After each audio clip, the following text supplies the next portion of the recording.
Бул маалда президент Алмазбек Атамбаев Кытайда өткөн бир алкак, бир жол эл аралык форумунда сөз сүйлөп, бул форум Борбор Азия өлкөлөрүнө, анын ичинде Кыргызстанга деңизге чыгууга жол ачаарын айтты. Заманбап улуу жибек жолун куруу боюнча Кытайдын президенти Си Цзиньпиндин демилгесин колдоо, бир алкак, бир жол форумунда көтөрүлгөн коррупция менен күрөшүү сунушун Бишкек кубаттай тургандыгын билдирди.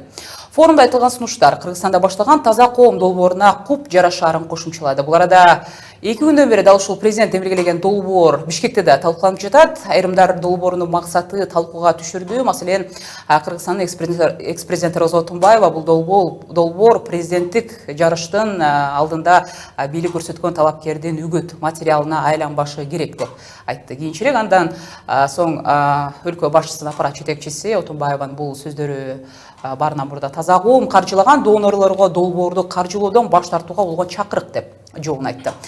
Биз да ушул долбоордун убайы кандай болоорун сүйлөшүп көрүүнү чечтик. Таанышып алыңыздар, экономика илимдеринин доктору Айылчы Сарбаев бул боюнча кандай пикирде экендигин билип көрөбүз. Кош келипсиз, Айылчы мырза.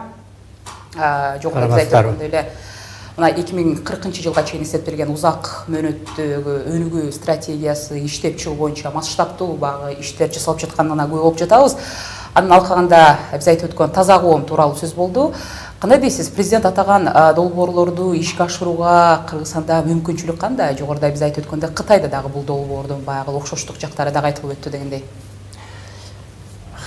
Бир алкак, бир экономика проектиси улуу жибек жолун кайра калыбына келтирүү проектисинин эле бул жаңы формасы же болбосо ошону ишке ашыруунун жаңы түрү десек деле болот.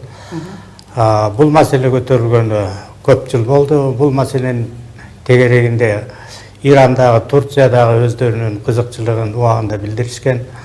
Ал эми Кыргызстандын таза коом проектиси бул проектиге үндөш болуусунун эң негизги себеби Кытай ошо темир жол куруу маселесин көп жылдан бери Кыргызстан менен талкуулап келатат. Ал турсун жаңы Сүйбөй району деген Кытайдын аркы башындагы деңиздин жээгинде Кыргызстан үчүн порт бөлүнгөн. Ошол порттон башталган темир жол бизге Кыргызстанга келип, Кыргызстан аркылуу Өзбекстан, Афганистанга өтүүгө тийиштүү. Бул сүйлөшүү көптөгөн жылдан бери эле кандайдыр бир ташбаканын деңгээлинде жүрүп атат да.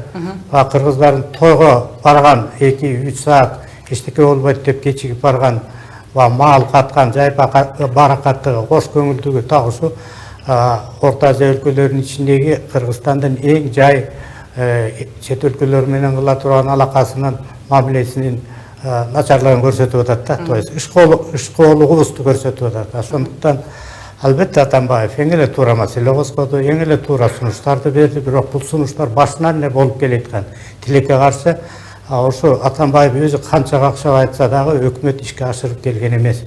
Ал эми Отунбаеванын айткан сөзүндө дагы мындай туура маселе бар, себеби ар ким эле бул көптөн бери көтөрүлүп келген маселени өзүнүкү кылып көрсөтүү аракети болушу мүмкүн.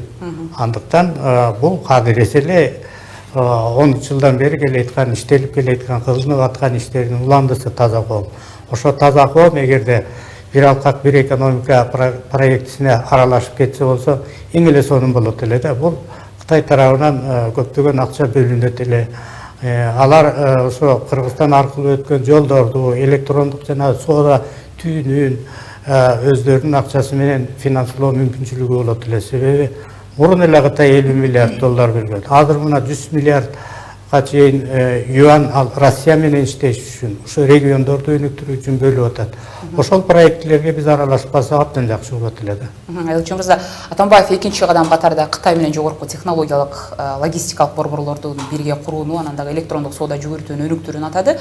Мындан тышкары өзүңүз белгилеп өттүңүз, Кыргызстан, Кытай, Өзбекстан темир жолу туурасында дагы бул жолдун курулушу кызыктар экендигин кошумчалап, бул жол Борбор Азияны Тынч океан менен байланыштырарын эскертти. Бул жогорудагы баягы кайрадан сунуштардын турмушка ашаары канчалык деп ойлойсуз? Эми бул ирет мисалы 2 күндөн бери жанагындай жүздөгөн 30га жакын лидерлер, министрлер катышкан бул форумда көтөрүлгөн маселеден кийин, жолугушуудан кийин. Мен жана айтып өткөн жаңы Сүйбөй району деген ошо жаңы технология менен курулуп аткан логистикалык борбор. Кыргызстанга сунушталган 12 гектар жер бар. Ошону мына 3-4 жылдан бери Кыргызстан көңіл бөлбөй таптакыр эле койду.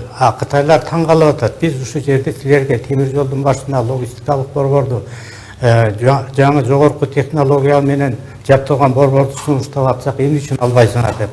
Атамбаев айткан сөз ошол эле борборду кайра тияк тарабынан Кытайдын аркы деңиздин боюндагы жерди пайдаланып логистикалык борбор куруу, бир логистикалык борборду Кыргызстанга куруу, жанагы темир жол келип токтой турган жерге.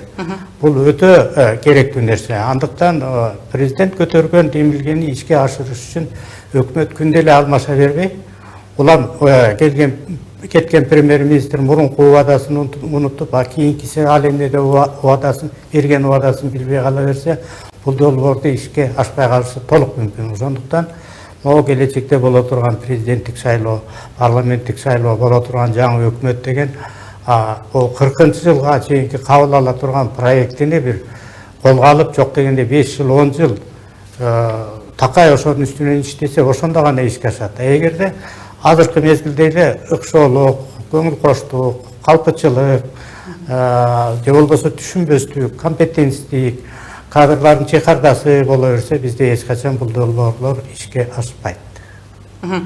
Элчи мырза, ошол Кытайдын өзүндөгү болгон жанагы чоң жолугушуудан кийин бир четинен баягы ишкерлерге түзүлгөн жагдай шарттар туурасында дагы кеп кылбасак болбойт. Кандай дейсиз, өз кезегинде Кыргызстан дегеле жанагы сунушталган долбоорлордон сунуштардын өзүнөн кандай пайда таба алат мындан тышкары ошол эгерде ишкерлик жакты алып караганда?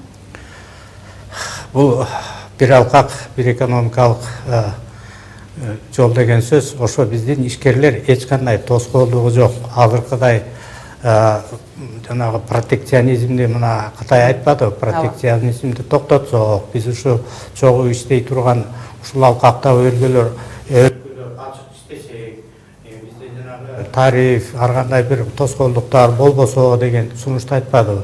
Бул сунуш биздин бизнесмендер үчүн баягы сокурга эки көз бүткөн сыяктуу нерсе, керектүү нерсе.